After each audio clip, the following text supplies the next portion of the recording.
Estamos no ar com mais um ao vivo aqui do Descomplica. Queria apresentar pra vocês, se vocês não conhecem, acho que vocês conhecem, Fadão do Enem de Química. Fala, rapaziada! E aí, gente, tudo bem? Satisfação muito grande estar aqui com vocês nesse momento. Alan Rodrigues, nosso professor de Química. O que o Descomplica tá fazendo, gente? Hoje, dia 3 de outubro, falta quase um mês pro Enem. A gente tem 1 mês e 2 dias pro Enem. E durante o mês de outubro inteiro, os fadões do Enem do Descomplica vão tirar todas as dúvidas do Brasil. A gente quer zerar as dúvidas do Brasil. E pra isso, vocês precisam o quê? Mandar dúvidas pra gente. A gente tá coletando todas as dúvidas com a hashtag 12hnerds lá no Twitter. E a gente vai fazer um super trabalho de coleta de dúvidas e resposta de dúvidas. A gente vai gravar vídeos personalizados pra vocês. Os fadões do Enem querem tirar todas as dúvidas do Brasil.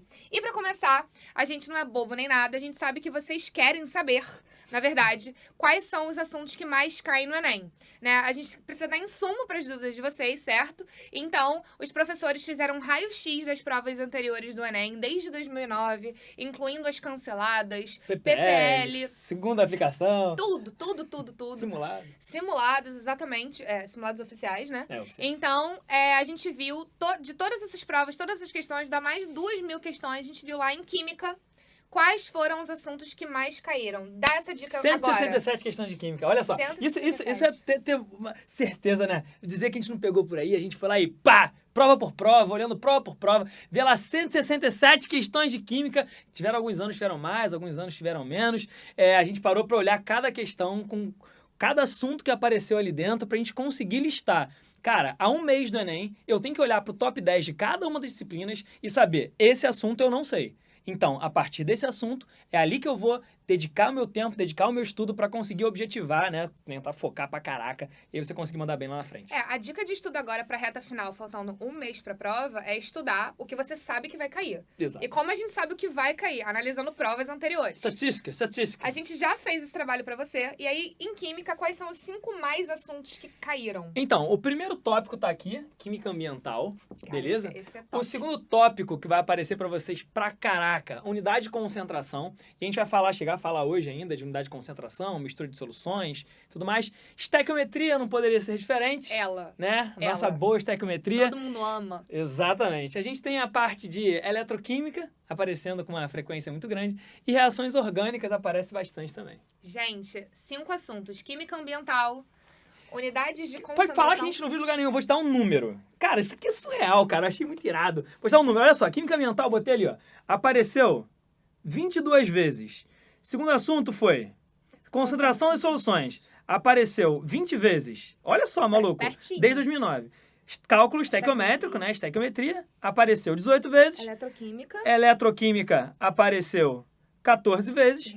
E reações orgânicas também apareceu 14 vezes. Cara, tô dizendo quantas questões caíram de cada coisa. Então, olha aí nos últimos anos como é que tá o nosso raio-x aí, que é maneiro pra caralho. Então, gente, desses 5 assuntos, a gente vai cobrir 2 agora? Sim. A gente vai cobrir Química ambiental e unidade de concentração. Beleza? Com vocês, Alan, Fadão do Enem. Manda aí suas dúvidas no Twitter pra gente com a hashtag 12hnerds, que está aqui pra vocês, que a gente vai continuar respondendo dúvidas 24 horas por dia. Dessa vez, ao vivo, Química. Fica aí com vocês. Nesse momento é importante a gente ressaltar que a gente vai bater um papo com vocês sobre os assuntos que mais apareceram. As dúvidas vão ser enviadas pro Twitter e aí, durante as próximas semanas, até o dia da prova do Enem, a gente vai gravar a sua resolução. Então, nesse momento agora, a gente não vai ter a leitura das perguntas pelo Twitter direto, a gente vai falar sobre a aula e todas as resoluções dessas perguntas, né, a gente vai colocar durante a semana aí pra você. Você tem noção que vai fazer um trabalho personalizado pra você? É surreal, cara. Assim, eu tenho uma dúvida, então eu vou gravar um negócio... eu, na verdade, falar que eu tenho a dúvida e eu vou gravar ficou ótimo, né? Você tem uma dúvida e eu vou gravar a justificativa, a explicativa, né, a explicação, né, quase que não sai, pra você. Beleza? Foi o que foi? Fadões do Enem Descomplica. 12hnerds. Twitter. Bom, vamos bater o TT Mundial de novo, hein? Tamo aí. Vamos lá, galera. Bom, então satisfação muito grande estar aqui com vocês. Satisfação muito grande estar no Facebook, nesse live lindo. E, galera, bom, vamos lá que agora o nosso assunto é um assunto sério, um assunto que apareceu, como eu disse pra vocês, 22 vezes... Apareceu 22 vezes desde 2009 para cá. É um assunto que tem uma relevância muito grande por conta da contextualização que isso surge, que isso sugere pra gente. Então, tem muita coisa interessante que a gente pode falar. Questões de química ambiental ou de problemas ambientais, muitas pessoas elas resolvem no feeling, resolvem no sentimento. Vivo, logo resolvo questões desse tipo. Então, vai juntando o que o professor de geografia falou, vai juntando o que o professor de biologia falou, juntando algumas coisas que o professor de química fala, e aí sim, junta isso tudo e o cara vai lá e consegue resolver uma determinada questão. Mas a gente aqui nesse momento, a gente vai falar assim, cara, maluco, eu vou te dar uma noção do ambiente, desde os problemas ambientais, né, principalmente sobre os problemas ambientais, sobre a química, né, um panorama químico sobre todos os problemas que podem surgir para vocês. Lembrando que 22 vezes foi o número de questões, o número de aparições aí em relação ao Enem desde 2009. Beleza? Foi que foi? Galera, vamos lá com calma, para a gente tentar entender como funciona isso daqui. Quando a gente pensa em química ambiental, alguns tópicos surgem na minha cabeça e principalmente quando a gente fala de problemas ambientais, vem algumas coisas chamarem muita atenção. Galera, lembra vocês que tudo que eu vou falar com vocês aqui talvez dependendo do tema da redação, podem servir de insumo para você dar ênfase a algum determinado argumento que você venha colocar, alguma proposta de intervenção. Então, lembra que todos os assuntos, todas as matérias também podem ser relacionadas com a redação para que você faça a contextualização dentro do seu tema. Beleza? Então vamos lá, galera. O primeiro tópico importante que eu queria colocar aqui para vocês... Bom, vamos que vamos. Primeiro tópico importante... Eu queria colocar aqui como efeito estufa.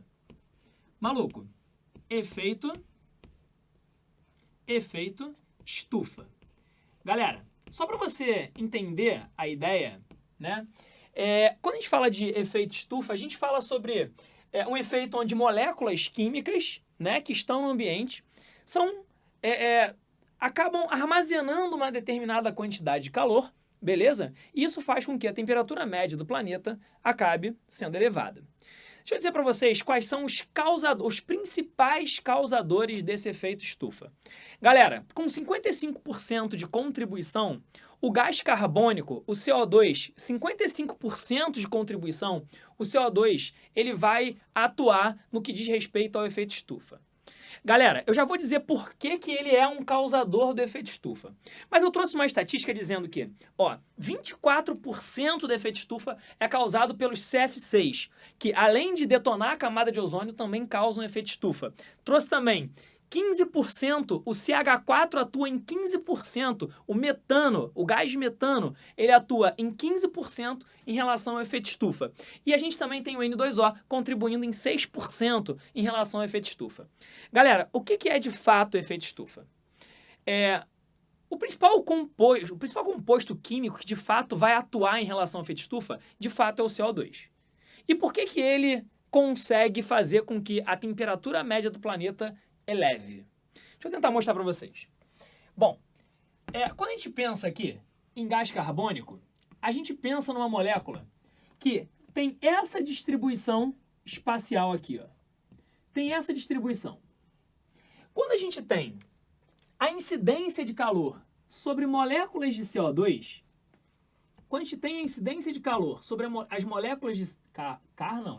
Calor sobre as moléculas de CO2, essas moléculas de CO2, elas absorvem esse calor e estocam esse calor na forma de vibração. Então, as ligações ficam, né, vibrando, né, seja contraindo, seja, né, esqueci o nome contrário, contraindo, né, gente? É isso aí. Dilatando. Pô, mulher, que isso aí, Renan contribuindo. Contraindo, dilatando. Pode ser que elas vibrem, né, em movimentos como esse que eu estou mostrando. Pode ser que as moléculas rodem. Pode ser que as moléculas se transladem, beleza? Então, galera, essas moléculas de CO2, pela presença dessas duas ligações duplas, elas conseguem armazenar esse calor de forma bastante eficaz. Então, a presença dessas ligações num gás faz com que o calor seja estocado. Você entende o que eu estou dizendo? Foi que foi? Show de bola? Beleza? Claro, não é só ele que vai causar efeito estufa, como eu disse para você. O CFC também é um bom contribuinte, mas a gente consegue perceber que, de uns anos para cá, a quantidade de CFC que a gente tem jogado no ambiente tem reduzido bastante, tá legal? Mas vamos deixar de falar de CFC quando a gente falar de efeito estufa. Show de bola, galera? Tranquilo? O CH4, e aí eu acho que a gente pode puxar até o gancho para algumas questões que já apareceram no Enem. O CH4, né, o gás metano, ele também é um contribuinte do efeito estufa. Ele tem 4 ligações sigma e existem várias formas de conseguir estocar energia a partir de vibração de ligação. Então o CH4, ele é um bom contribuinte no que diz respeito ao efeito estufa. Então, quando a gente pensa em degradar o lixo, quando a gente pensa em degradações anaeróbicas, por exemplo, né, de matéria orgânica, onde esse CH4 é jogado no ambiente, ou produção a partir, né, dos animais, né? Acho que a vaca, se não me engano, foi até uma questão do Enem que apareceu com a vaca, né? Acho que, se não me engano, é o arroto e não era o peido. Um negócio desse, o Oda comentou com vocês sobre a contribuição do CH4 como causador do efeito estufa. Enfim, galera, o efeito estufa, ele é gerado pelo estoque de energia, voltando, pelo estoque de energia que essas moléculas conseguem armazenar. Beleza? Então elas vão armazenar aquele calor na forma de vibração e aí, de fato, né, a temperatura média do planeta vai ser elevada. Claro que a produção desses caras decorre da queima de combustíveis, beleza? Principalmente os combustíveis fósseis. Quando a gente pega, por exemplo, a gasolina, vindo lá direto do petróleo, a gente queima essa gasolina, o produto dessa decomposição, o produto dessa combustão do composto orgânico vai ser CO2 e água. Então, se a gente utiliza combustíveis fósseis, se a gente utiliza essa forma de combustível para tentar fazer com que um carro ande e tudo mais, ou uma termoelétrica para produzir energia e aí alimentar uma cidade, a gente tem uma liberação muito grande de gás carbônico no ambiente. Entende o que eu estou dizendo? E esse gás carbônico que é jogado no ambiente, ele estoca calor. Como a gente está sempre pegando, né, algo que venha do barril do petróleo, algo que venha dos poços de petróleo e queimando e jogando CO2 para fora, a taxa de CO2 que a gente tem no ambiente, de fato, tende a crescer. E está crescendo.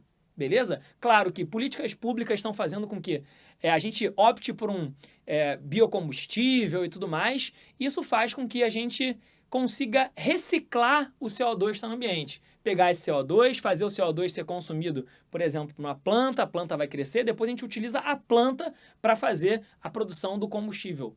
Beleza? Foi que foi? Então, só para a gente ter uma noção mais ou menos de como funciona o efeito estufa. Show de bola? Então, o efeito estufa é o armazenamento desse calor e esse armazenamento se dá por conta da vibração e da agitação das moléculas e das ligações e tudo mais. Tranquilo, galera? Foi? Show de bola? Então, o primeiro ponto foi esse. Segundo ponto importante em relação à química ambiental, que a gente pode citar aqui, vamos que vamos. Qual foi o segundo que eu coloquei? Combustíveis fósseis. Bom, em relação a combustíveis fósseis. Em relação a combustíveis fósseis, eu acho que a gente já começou a falar mais ou menos em relação ao efeito estufa, mas em relação aos combustíveis fósseis, a gente tem como base, né, o petróleo, beleza? E o petróleo, ele vai surgir pra gente como uma mistura de hidrocarbonetos. Você entende o que eu estou dizendo?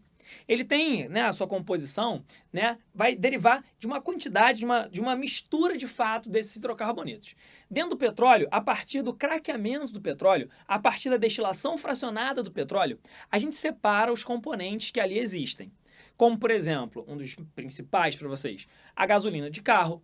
Só que a gente também tem os combustíveis da aviação, beleza? A gente tem o óleo diesel. Tranquilo? A gente tem até mesmo, não atuando como combustível, mas o piche, né, que a gente faz o asfalto, beleza? E essa mistura de hidrocarbonetos, quando separadas, né, quando eu pego, sei lá, somente o octano, né, para fazer a gasolina, quando eu pego o óleo diesel, quando eu faço separação, a gente pode utilizá-los como combustível. Como eles apresentam, né, carbono na sua constituição e a queima, né, e a combustão desses caras, a combustão completa desses caras produz CO2, a gente nota que ir, né, num poço de petróleo, retirar o petróleo, fazer a destilação fracionada do petróleo, separar os componentes que ali separar os componentes que ali estão e pegar esses combustíveis e queimar, contribui para o que a gente chama de efeito estufa, porque todos eles estão produzindo aí o CO2 no ambiente. Beleza? Foi que foi? Bom, ainda sobre combustíveis fósseis, a gente tem o carvão. Beleza? Segundo que eu coloquei? Sim. O carvão mineral, que é o carbono propriamente dito, que dependendo da sua composição, pode ser chamado de hulha, lignito, turfa e antracito. São esses quatro. Isso. As nossas quatro formas, né, de carvão mineral, dependendo da concentração, a gente utiliza esses caras aí quando queimados para liberar energia, já que a gente está realizando uma combustão e elas vão liberar energia, para produzir a energia que vai mover, sei lá, um trem ou vai ser utilizado quando a gente produz quando a gente tem uma termoelétrica. Enfim, a gente tem sempre transformações de energia. Tranquilidade? Foi que foi? Show de bola, né? Maneiro. E, por fim, o terceiro que eu coloquei foi o bom e saudoso gás natural. Olha aí que beleza. O gás natural. Talvez você já tenha escutado falar em gás natural veicular, não é isso? Bom, o gás natural, ele é, pra gente, uma mistura de hidrocarbonetos leves que encontram-se dentro do poço de petróleo, né? Encontram-se na fase gasosa. Ou, em alguns casos, dissolvidos no óleo. Beleza? Dissolvidos lá naquele óleo preto, né? O próprio petróleo em si. Então, quando a gente pega, por exemplo, a parte gasosa do petróleo, podemos chamar assim, a gente tem ali uma mistura de gases que a gente chama de gás natural. Só para você ter uma noção, cerca de 70% do gás natural é pra gente o metano, é o CH4. Foi? Então, esse cara daí, ele é utilizado como combustível. Mas repara, se eu jogar esse cara diretamente no ambiente, ele contribui para o efeito estufa. Então, olha como as coisas estão linkadas e estão intercaladas. Entende? Foi? Então, fica ligado porque combustível fóssil e efeito estufa, eles estão diretamente correlacionados. Foi que foi? Show de bola? Então, basicamente, em relação a combustíveis fósseis, são esses nossos 3 tópicos principais. Show de bola? Foi que foi? Bom, o próximo tópico que eu coloquei para vocês, e agora vamos falar de coisa boa? Vamos falar aqui, ó, de biocombustíveis. Galera, quando a gente fala de biocombustíveis, a gente tem alguns biocombustíveis aqui para, né, ser citado. Bom, o primeiro biocombustível que eu quero comentar com vocês é o que a gente chama de bioálcool. Bioálcool. Vamos lá, gente. Todo mundo acha que deve ter escutado falar que a gente utiliza álcool como combustível, né? Só de pensar nos carros, por exemplo. Da onde vem esse álcool, galera? Esse álcool, ele vem da cana-de-açúcar, né? A gente pega lá a cana-de-açúcar, extrai o caldo açucarado, beleza? E a partir de fermentações alcoólicas, a gente dá origem à produção do etanol, né? Esse etanol ele é gerado a partir do caldo açucarado, da seiva, beleza? Foi que foi? Mas tem um detalhe, Qual o detalhe que eu quero colocar aqui para vocês? Quando a gente pega a cana-de-açúcar, só para você entender, quando a gente pega aqui a cana-de-açúcar, só para você pegar a ideia, se liga. Quando você pega lá a cana-de-açúcar, olha aqui. Quando tu pega a cana-de-açúcar, isso aqui é a cana, tá? Isso é uma cana, essa é a cana-de-açúcar, tá? Quando a gente pega a cana-de-açúcar, o que acontece, galera? A gente tem na cana-de-açúcar, se liga na parada. A gente tem 1/3 das glicoses que são utilizadas a partir da fermentação para produzir o álcool, ela está presente na seiva, ou seja, no caldo da cana. E aí vem a grande parada. Quando a gente pega essa glicose e... Quando a gente pega essa glicose e faz a polimerização, entende? Quando a gente pega a glicose e faz a polimerização, né, a partir desse monossacarídeo, da origem a um polissacarídeo, O que acontece aqui é o seguinte. O que acontece aqui é que a gente dá origem ao que a gente chama de celulose. Olha só a parada doida, gente. Os outros 2/3 das glicoses que são produzidas, que apresentam-se, né, dentro da cana-de-açúcar, dão origem à celulose, que fazem a estrutura, né, do nosso vegetal. Então, o que acontece é o seguinte. Quando a gente tem uma cana-de-açúcar crescendo, ela capta o CO2 do ambiente, beleza? Ela utiliza a água, ela produz a glicose, dos quais 1/3 dão origem à seiva, que a gente faz o álcool a partir da fermentação, mas 2/3 da glicose são produzidos a partir de celulose para gerar a estrutura. E aí, qual é a grande parada, gente? Quando a gente faz o álcool a partir da seiva pela fermentação, a gente só está aproveitando 1/3 da glicose. Você entende o que eu estou dizendo? A gente só está utilizando 1/3 da glicose que ela é capaz de produzir.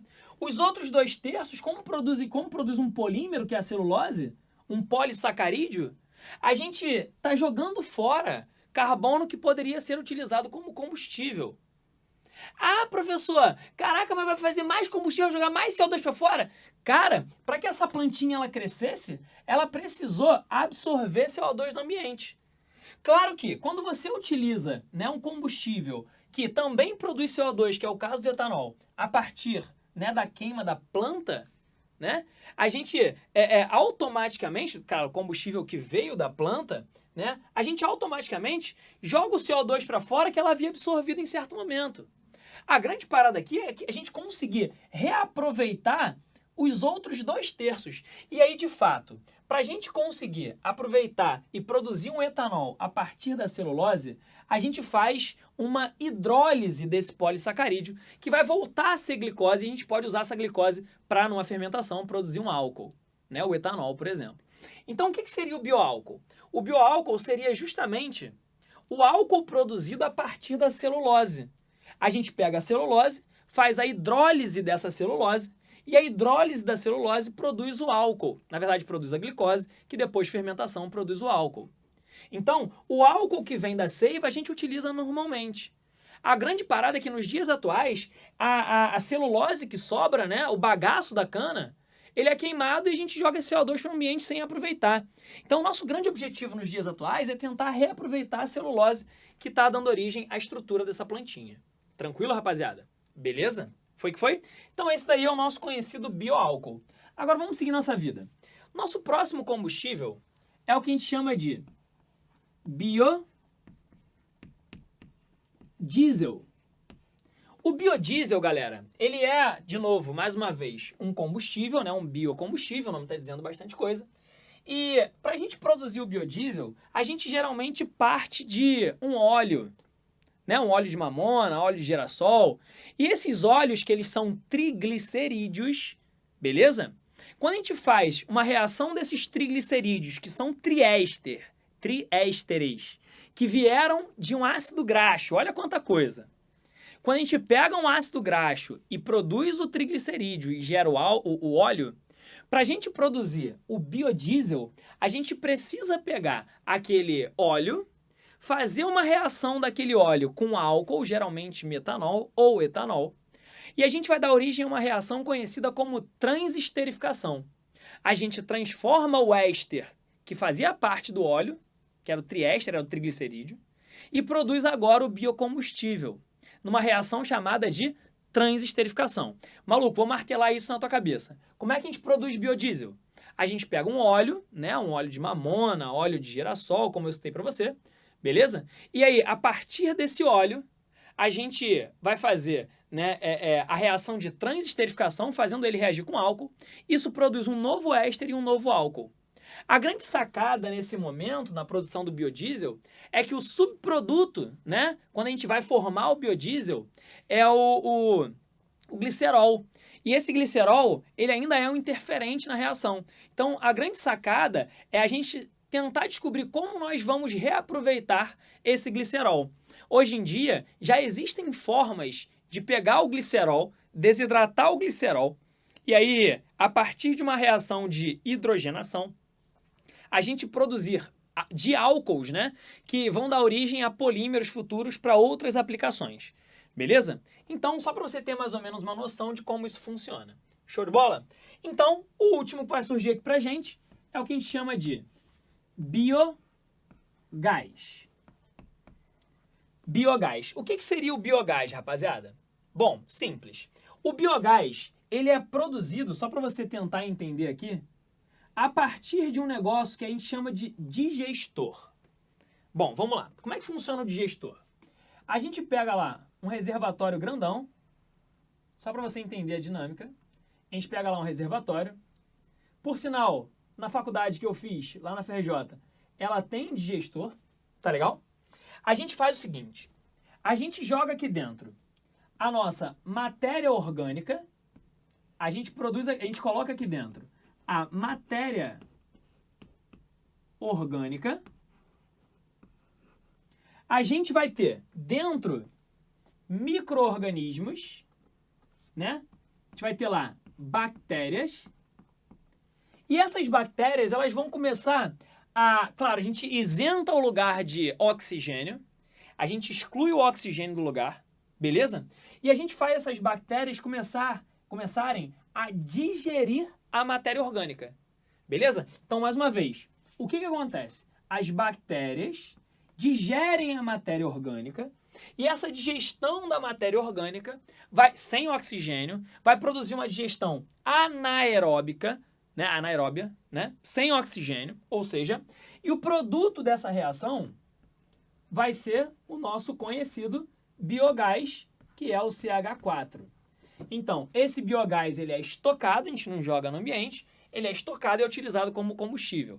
Então, a gente está usando a matéria orgânica, que é provinda do lixo, por exemplo, a gente faz a digestão dessa matéria orgânica e aproveita, né, o CH4 que vai ser gerado. Lembra que, se eu pegasse esse lixo, né, essa matéria orgânica, e colocasse num aterro sanitário, por exemplo, poderia causar alguns grandes problemas, beleza? A gente poderia, como já aconteceu, casos de explosões, porque eu estou produzindo CH4, que é um gás, se eu tampar e não deixar sair, pode acontecer explodir, beleza? Foi claro, cara, o cara é um combustível. Foi que foi? A gente tem alguns casos onde isso daí apareceu, onde isso daí aconteceu. Tá legal? Então, isso é o biogás. É o CH4 que foi gerado. Show de bola, rapaziada? Só alegria? Maneiro. O próximo ponto que eu coloquei pra vocês aqui foi o que a gente chama de chuva ácida. Chuva. Eu peço que caia devagar. Cachanga, cachanga. Ó, chuva ácida. Bom, presta atenção aqui, galera. Em relação à chuva ácida, como é que a gente vai dar origem, como é que dá-se origem à chuva ácida? Bom, só para você entender a dinâmica.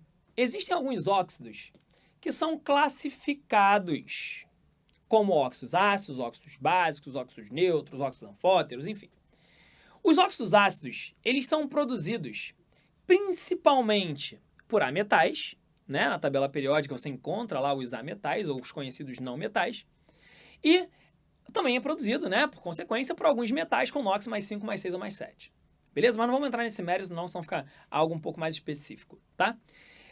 Os óxidos que apresentam os ametais, como os óxidos de enxofre, como os óxidos de nitrogênio, e claro, num teor bem menor, os óxidos, né, o óxido de carbono, que é o dióxido de carbono.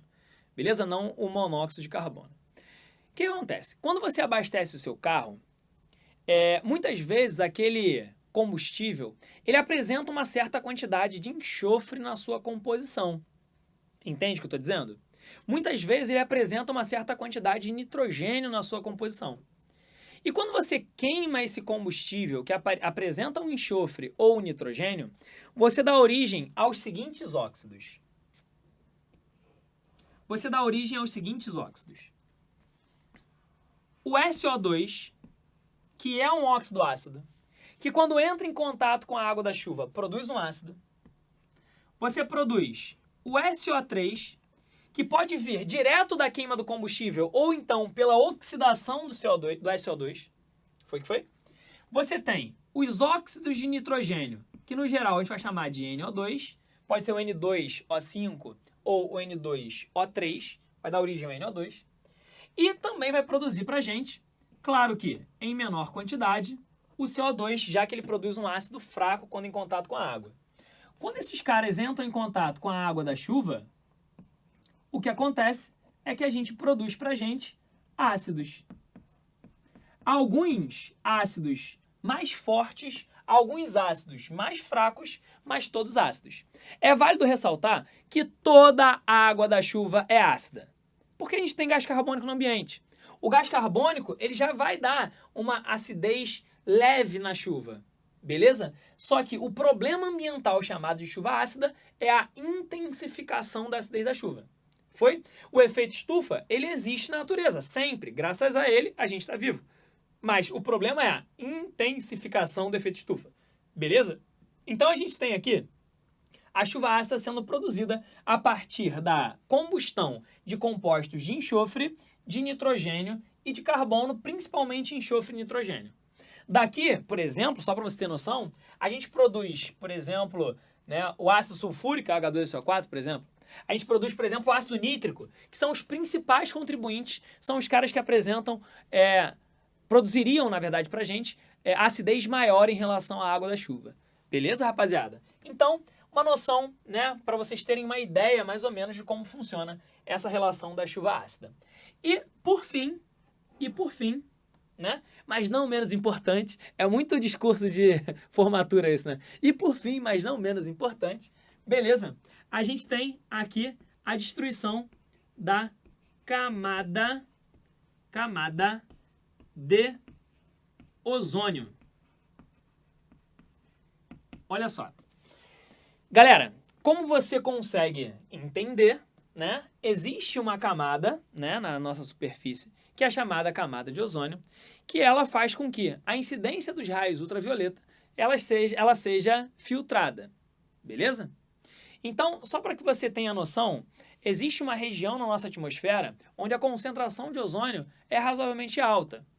E esse ozônio, ele faz com que a gente não receba, né, uma incidência muito grande de radiação ultravioleta direto do nosso corpo. A gente já percebeu que excesso de radiação ultravioleta pode causar problema na sua pele, chegando até você ter câncer e chegando até, em muitos casos, a acontecer o óbito. Beleza? Então, o que acontece é o seguinte: a gente tem jogado no ambiente, na verdade, hoje menos, né? A gente tem jogado no ambiente alguns gases que foram utilizados num passado como gases propelentes, gases de arraste em aerosol, beleza? Os gases chamados de gás freon, entende o que eu estou dizendo? Os gases conhecidos como gás freon, beleza? Ou os conhecidos CF6, os clorofluorcarbonetos, ou clorofluorcarbono. Então, são as moléculas que apresentam cloro, flúor e carbono, independente da proporção, sei lá, 3 cloros para 1 flúor e 1 carbono, 2 cloros para 2 flúors e 1 carbono. Enfim, esses caras, quando entram em contato com o ozônio, eles degradam esse ozônio. E como isso acontece? É simples. A gente tem lá o ozônio, né, o O3, o CFC. O CFC, quando recebe a radiação ultravioleta, ele sofre uma decomposição, né? Ele quebra, gerando radicais livres, que vão atuar, né, na degradação do ozônio, transformando o ozônio em oxigênio, em O2. Beleza? Num futuro, se você pegar as reações, né, o passo a passo das reações, você vai enxergar muito bem. Você percebe que o radical livre produzido pelo CFC, ele volta a alimentar, né, aquela reação, servindo como um catalisador. Foi questão do Enem, beleza? O cloro atuando como um catalisador num processo daquela reação, beleza? Foi que foi? Então, a gente, hoje em dia, cara, claro, a gente tem uma redução grande na utilização desses CF6 como gases propelentes, né? Hoje em dia, a gente tem substituído esses compostos por alguns outros hidrocarbonetos e, de fato, tem ajudado em relação à destruição da camada de ozônio. De fato, você tem escutado muito menos falar de camada de ozônio, tá? E, principalmente, né, o nosso maior dos problemas, o efeito estufa. Show de bola? Então, a gente fez aqui uma passagem pela química ambiental. Claro que a gente tem muita coisa relacionada à biologia, a gente tem muita coisa relacionada à geografia e, de fato, existe uma química por trás disso tudo bem consolidada. Tranquilo, galera? Show de bola? Então, é isso. Nosso primeiro assunto foi Show de bola, maneiro, super interessante. Dá um printzão esperto aí, sagaz. Foi?